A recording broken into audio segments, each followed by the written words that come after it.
Most large dams were and still are designed to have the capacity to produce hydroelectric power, and their various components are carefully arranged to control that process. It begins with the level of the lake. It has to be high enough so that the water falls with great velocity into the intake pipes, which lead all the way to the powerhouse on the downstream face of the dam. Here at Hoover, the opening to the intake pipe is right below those deco structures which stick out above the water.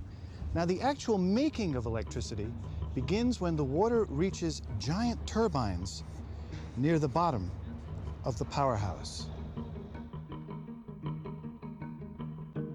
The rushing water is channeled to the turbine blades, which causes them to spin at a tremendous speed.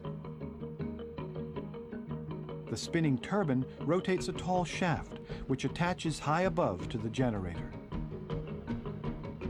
Here, a wheel lined with magnets called a rotor spins inside a rim of copper wires. As the magnets spin, they generate an enormous amount of electricity in the copper wires, which is then sent along power lines to the outside world. At Hoover, there are 17 generators producing over 2 million kilowatts of electric energy that is sent to major cities in the Southwest. But the bulk of its power and a good deal of its water still goes to Los Angeles, the city that helped make Hoover a reality and was made great in return.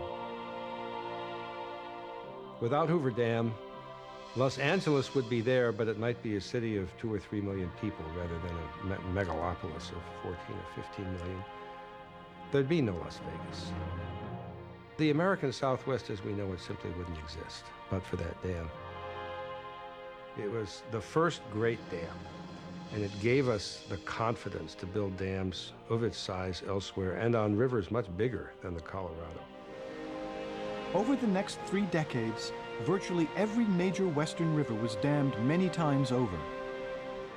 In 1945, the largest sources of electricity on the planet were the Grand Coulee and Hoover dams, powering the growth of cities from Seattle to San Diego. People really believed that this was the future, this was progress. Of course, they weren't looking at other things. They weren't looking at what were the long-term environmental consequences going to be, or what could the impacts be on people living downstream who were going to have their water supply taken away. The Colorado has been dammed and diverted so many times it no longer reaches the sea. It just trickles out and dies in what is now the Mexican desert. Other regions have faced environmental problems as well. In the Pacific Northwest, salmon on the mighty Columbia River are virtually blocked from swimming upstream to lay eggs and renew their species. As their negative consequences become clearer, the United States and other industrialized nations have nearly stopped building large dams. Instead, these countries have turned to coal and nuclear power to meet their energy needs. These solutions also present risks to the environment and can often be very expensive.